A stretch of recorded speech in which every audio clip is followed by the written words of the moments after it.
Welcome back to Nick's DIY Garage. Last time we installed the trailer hitch on the 21 Bronco. So today it's time to get some trailer light wiring installed so that we can have lights on the trailer. So I bought a plug and play kit from Curt. So it plugs right into the existing taillight connections so that we don't have to do a bunch of cutting and splicing. This is the first time I've used one of these. So let's get started and see how it goes. So the first thing we're going to do, and the instructions are pretty good for this vehicle specific kit, so they're fairly simple to follow, and I would imagine that'll be the same no matter what you're working on. And this looks like a fairly simple installation. So on the Bronco here, first thing we're going to do is remove these 4 10mm bolts.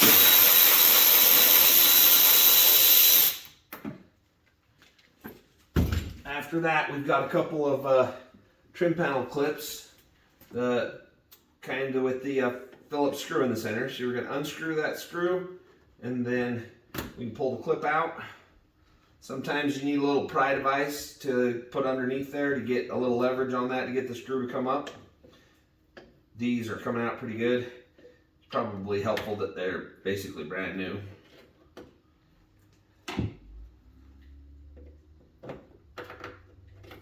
Okay. This last one over here. Oh, okay. So there are officially 4 per side, and I think I should know that because I read the instructions. But, you know, I'm not much of an instruction follower. I'm kind of more of a figure it out for myself kind of guy.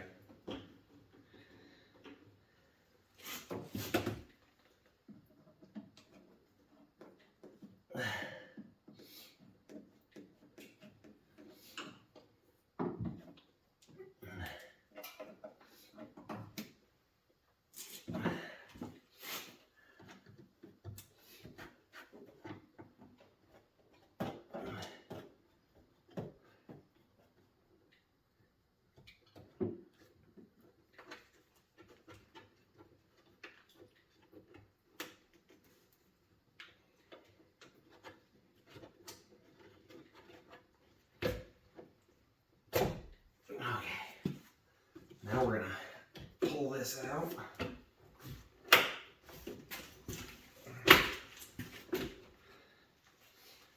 Set those aside.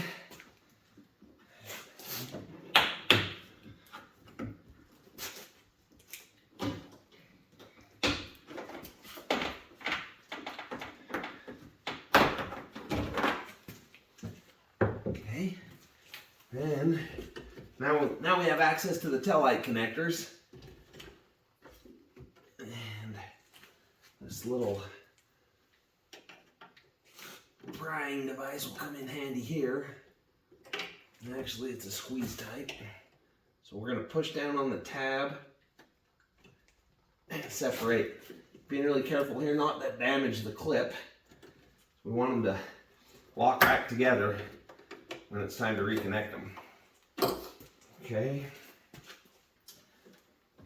A little bit of a challenge to get your hands in there. Not bad though. There we go. Hear the click. All right. So once we have that done,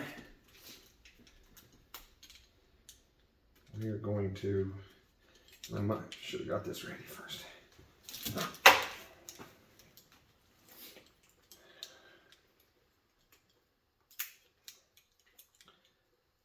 Alrighty, we'll get this rubber band off of here. Okay. Alrighty, let's see. Okay, so next we're going to get down underneath, and starting with the side with the yellow wire, we are going to route it up and underneath there. And I'm going to separate the ground wire so that it'll be underneath the car. There's a little space here we can feed the wires through. Get those guys up where we need them.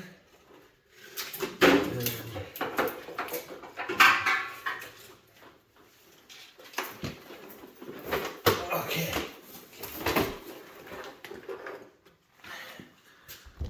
Let me get this back up so you can see what I'm doing. And it's as simple as connecting the two halves back together. Tuck this side back up in there.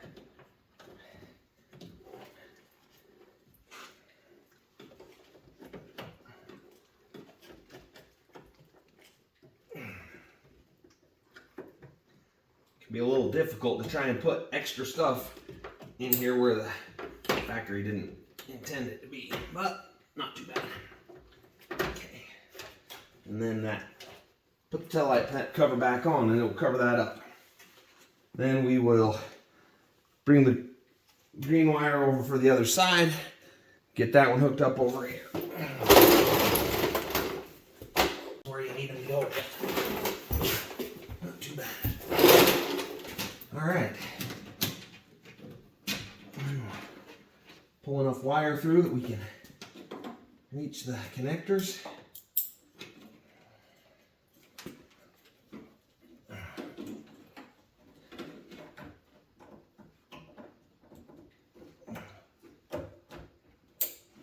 Okay, and we'll tuck that back inside there. And all right, well, that's all we got to do up here. We can put those panels back on now. But first, I think I'll tie things up underneath. Okay, now down underneath here, we're going to take the supplied double-sided tape and we're going to use that to stick the control box up here on top of the frame rail. It's been wet and snowy today, so I'm going to make sure that's dry first.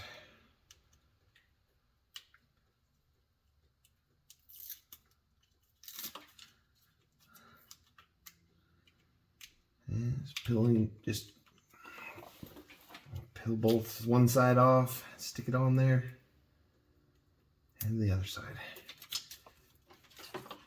And we go.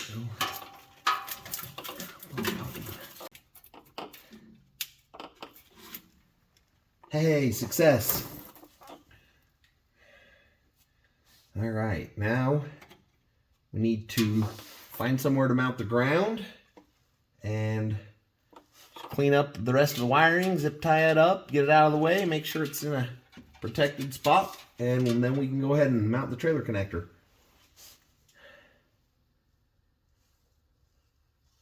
Let's see.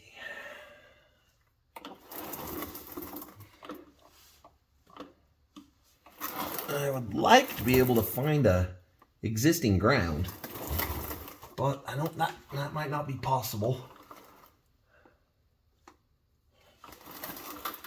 I definitely don't see anything under here. Let's go back up top and let's see if we can find an existing ground under there.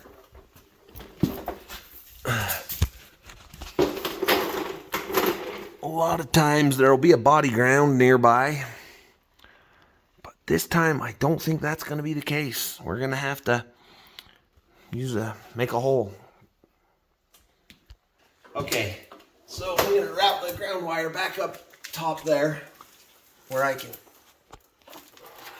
install it underneath this body bolt.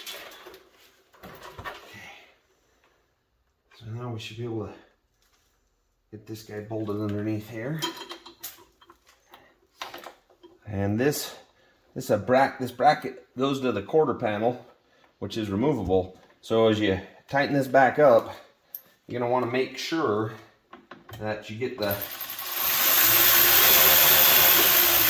it lined up with the existing paint mark, so that you don't get it in there, get it in the same spot, so the panel's not out of alignment. And we'll have to check and make sure we have a good ground, but I think that should do fine. All right. I decided I wanted to use a 7-way connector in case I ever decide I want to tow something with brakes, I can get a wireless trailer brake controller, and then I'll be already wired for a 7-way connector. So I'm going to mount this bracket that will hold the 7-way connector, and then I will have to rewire the wiring from the plug from the 4-way to the 7-way connector. I'm just going to use some self-tapping screws here to attach this to the bottom of the frame.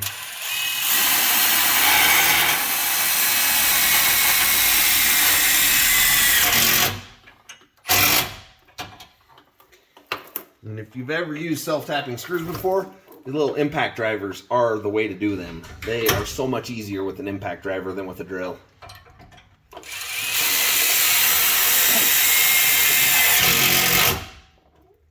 Okay, that looks good. So now we will route the wiring through the 7-way connector, or through the bracket, and we will have to rewire the plug. Okay, at this point, you need to run a power wire up to the battery. Really the only thing about this installation that I don't particularly like. I realize there's not really a way for them to get around it, but it's just the most difficult part. And also, if you're not careful in routing your wire and zip tightening up, making it look good, it can look really like hokey and cheesy. So at this guy right here, we got to put a little fuse holder on the battery because we got to go straight to the battery with power. I like to solder. I don't like to just crimp. I think that doesn't do a very good job. You'll find people who disagree with that. You'll find people who say crimping's better than soldering. But crimp this little ring terminal on, and then we'll give it a little solder. Make sure it's got a good connection. Maybe if we can get it hot enough.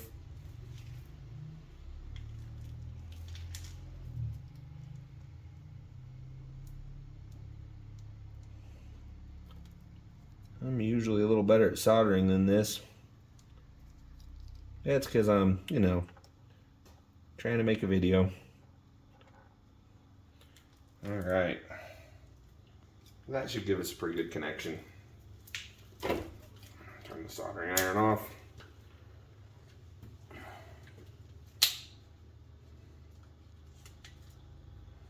I used to be really intimidated by soldering.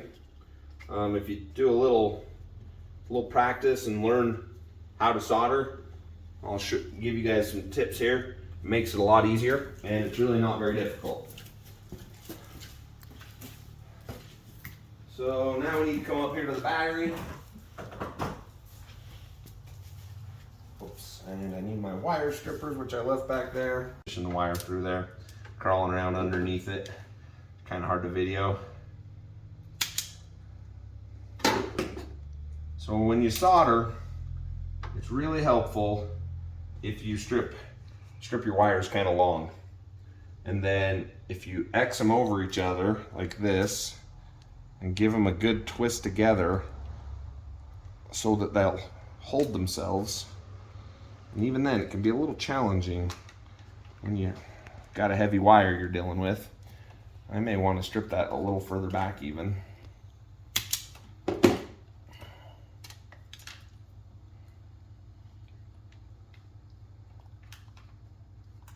Oh, and I almost made a mistake that I always make. Heat shrink tubing. We need to put our heat shrink tubing on the wire before we make the solder connection. Otherwise, it's kind of hard to add it afterwards. Then you end up with electrical tape, and then you might as well just use the butt connector. So we'll twist this back together.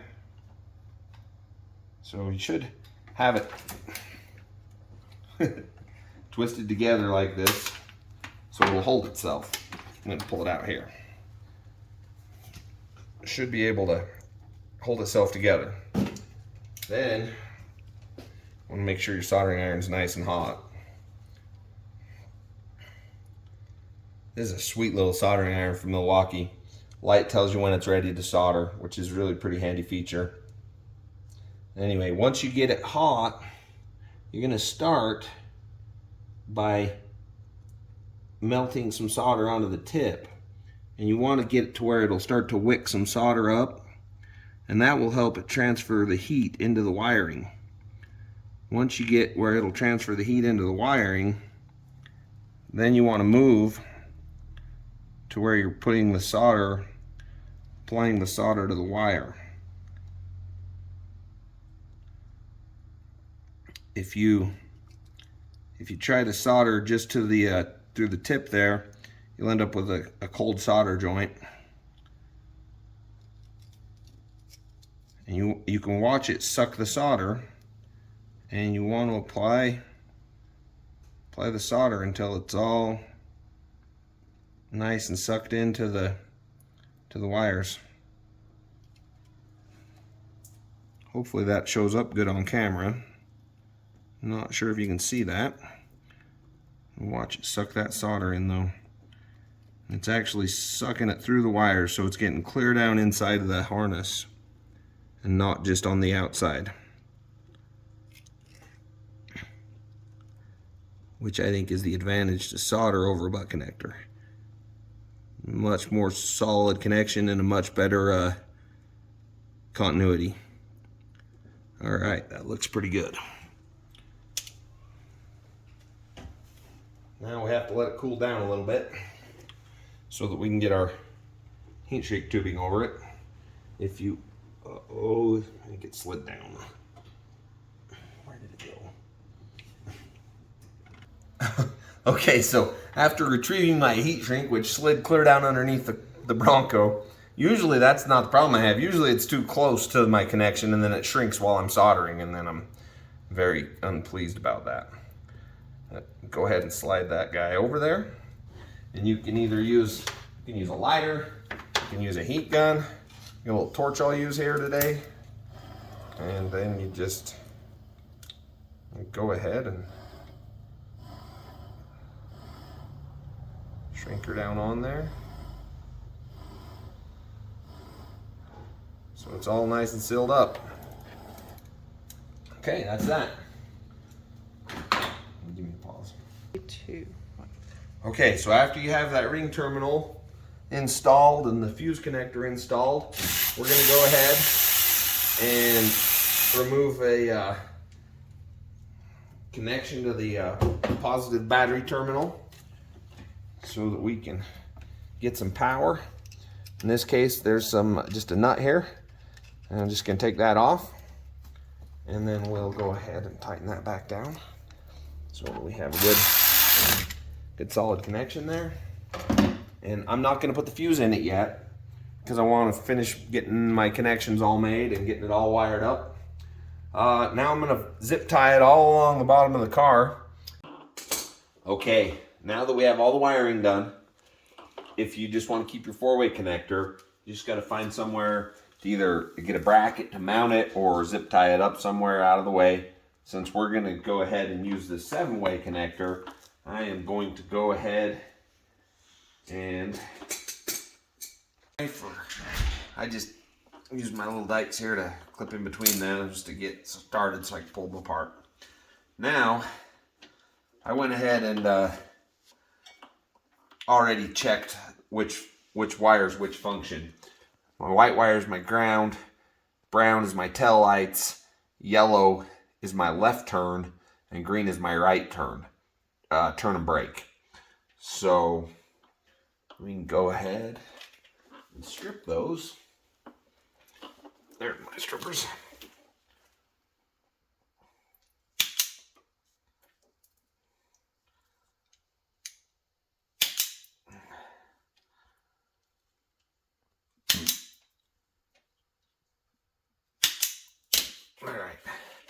So now we need to take this 7-way apart. There's a couple screws here on the side. Pull those screws out, and then the wire, the connector will actually come out. And we're going to go ahead and fish our wires through.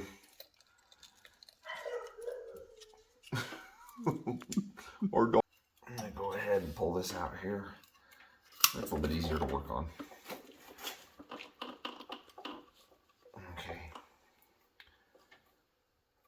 Oh, on the back of this, probably going to be really hard to read. It's color coded.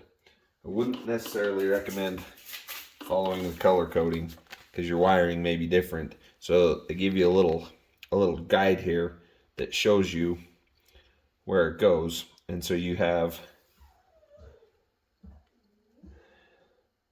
and tail light up here. So our white guy here is our ground. So we just loosen this up here.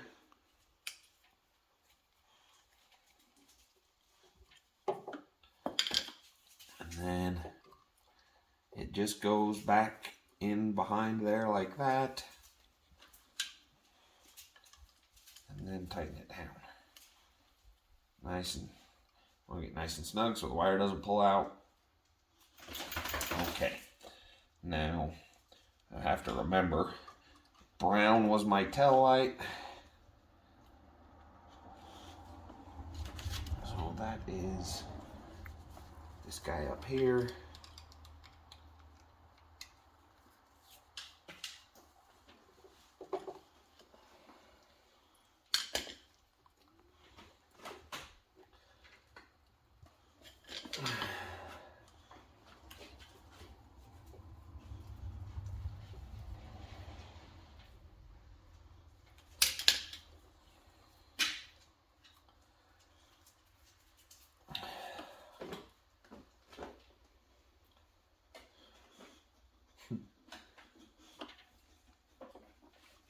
Yellow was my left turn.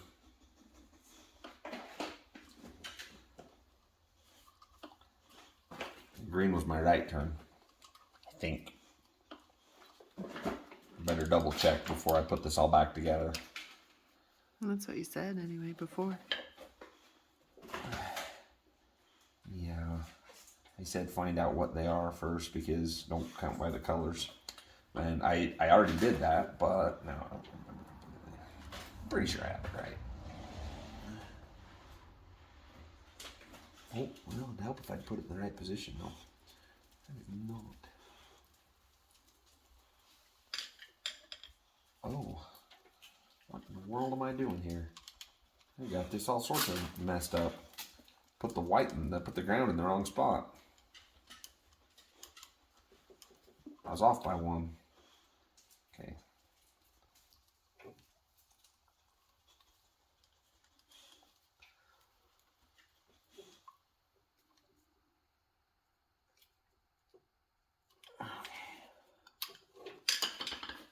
Then go ahead and put this back, and it should only go in there one way. And put our screws back in the side here. These screws hold that in so that it can't pull out.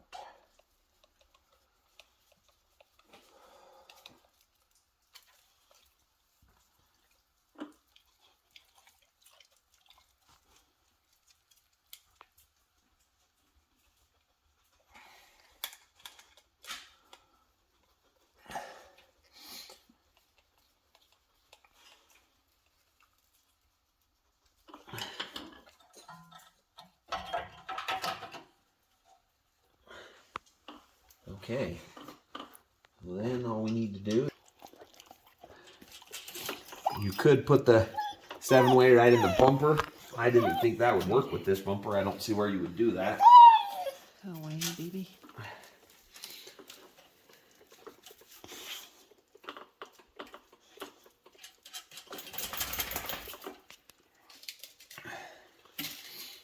Okay, now all we need to do is tighten these up. We'll have to do a little bit of wire management there. Get the wires pulled away from the exhaust, the muffler. They're kind of up against the muffler. But that shouldn't be too big of a problem. Just zip tie them up like this, and we're good to go. So the hardest part about this install was running the wire up to the battery. I had hoped that I wouldn't have to do that. I think if you have your turn signals and your brake lights are separate, which they are on the Bronco, that's when you need to run that power wire for the converter box. The vehicle-specific instructions for the Bronco didn't say anything about having to run the wire, so I'd hoped I wasn't going to have to do that. I will probably go back later and get some conduit to run over the wire to make sure that it can't chafe through. Highly recommend doing that. And when you route that wire, you want to be careful to keep it away from any moving parts, your exhaust, or any sharp edges. So zip tie it down good, and you'll be good to go. One thing I wanted to show you, a little tool tip for the day. When you zip tie, hey, what are you doing? What are you doing, Penny? Go away. Go away, you're in the way. When you zip tie, you end up with a little tail. If you use a regular pair of diagonal cutters to cut those, you end up with a really, really sharp, nasty, mean little edge. When you later reaching your hand down in there, you will cut yourself good. Get yourself a pair of, they call these flush cuts. They're only for cutting plastic, but they cut it off flush so you won't cut yourself. Highly recommend you pick up a pair of flush cuts. All right, thanks for watching.